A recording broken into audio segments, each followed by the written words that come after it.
प्यारे बच्चों,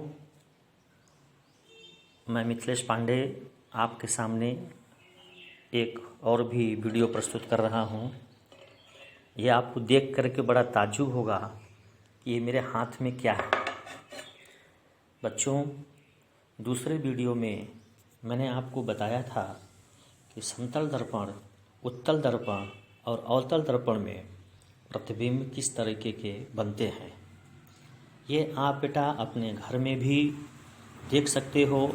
हालांकि मैं कहाँ कहाँ वस्तु को रखने पे प्रतिबिंब कहाँ कहाँ बनता है ये तो अभी मैं आपको रे डायग्राम से बताऊंगा, लेकिन यहाँ पर मैं केवल मोटा मोटा आपको बताता हूँ कि जैसे मैंने आपको पिछले वीडियो में कहा था कि अगर समतल दर्पण है तो उसका प्रतिबिंब आभासी सीधा वस्तु के बराबर, और अगर अवतल दर्पण है तो इसमें दोनों तरह के प्रतिबिंब बनते हैं।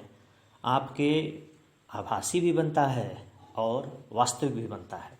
लेकिन अगर उत्तल दर्पण है तो इसमें केवल एक तरह का प्रतिबिंब बनता है, आभासी सीधा वस्तु से छोटा। अब दर्पण तो इस समय हमारे पास उपलब्ध नहीं है तीनों तरह के, लेकिन हाँ, अगर आप घर में मम्मी के किचन में जाएं, वहाँ पे स्पून मिले या ये कलछुल मैंने ले रखा है क्योंकि ये नया है। अगर कोई नया स्पून वगैरह मिलता है जो स्टेनलेस स्टील का हो, जिसमें प्रतिबिंब दिखता हो, तो इसमें आपके तीनों दर्पण बेटा आपके उपलब्ध है। जैसे मैं आपको एक्टिविटी करके दिखा रहा हूँ, तीनों तरह के प्रतिबिंब मैं आपको इसमें दिखाऊंगा। आप इसको समझेंगे और घर पे फिर से आप इसको करेंगे। जो बच्चा कर ले वो वीडियो शेयर करे, हमें बहुत खुशी होगी। ये देखो बेटा, मैंने आपको दर्पण के बारे में बता दिया था कि जो दर्पण बाहर की ओर उत्तल पृष्ठ पे पालिश होगा और अंदर का परावर्तक पृष्ठ होगा वो अवतल दर्पण होगा। तो अगर मुझे इसमें इमेज देखना है तो ये परावर्तक पृष्ठ हुआ, यानी ये अवतल दर्पण हुआ। और अगर मुझे इधर देखना है इस पर, यानी पालिश अंदर की ओर हुआ, पालिश यहाँ हुआ और परावर्तक ये हुआ, यानी ये उत्तल पृष्ठ पे परावर्तक है, तो ये उत्तल दर्पण हुआ। ये हैंडल देखो, एक समतल है इसलिए यह हमारा समतल दर्पण हुआ। तो इसमें हमारे तीनों तरीके के दर्पण हैं।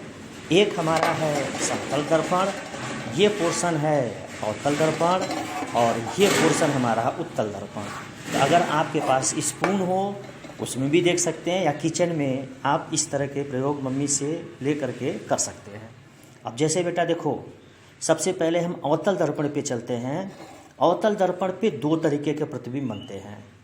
एक तो आभासी और सीधा वस्तु से बड़ा, दूसरा वास्तविक और उल्टा वस्तु से छोटा बराबर बड़ा सब बनता है। ये हम आगे रीजन देखेंगे, लेकिन यहाँ हम केवल दो चीज़ आपको दिखाएंगे कि अवतल दर्पण से एक तो हमारा आभासी सीधा बनता है और दूसरा वास्तविक और उल्टा बनता है।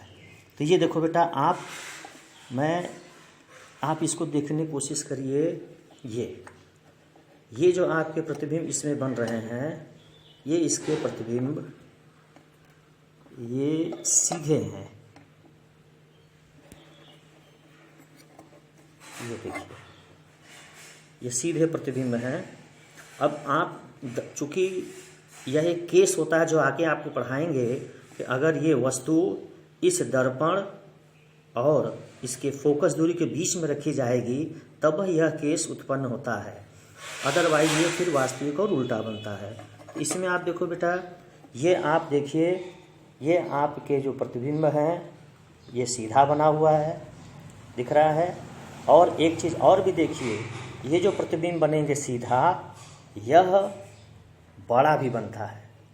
यही कारण है कि जो हम लोग घर में शेविंग करते हैं, जो आपके पिताजी करते होंगे, तो उनमें जो दर्पण प्रयोग होता है वह अवतल दर्पण होता है, ताकि वह चित्र थोड़ी बड़ी दिखाई दे। ये देखिए, ये सीधा है। ये अभी कुछ ऐसा इसलिए आ रहा है कि इसका जो फोकस दूरी है वह काफ़ी कम है, इसलिए थोड़ी अधिक होती तो यह हमें थोड़ा सा उस वस्तु को कुछ और भी दूरी पर रखने पर ही सीधा मिल जाता। खैर, अब मैं जैसे जैसे इसको आगे बढ़ाऊंगा, यानी इसके फोकस दूरी से आगे बढ़ूंगा, यह प्रतिबिंब उल्टा हो जाएगा।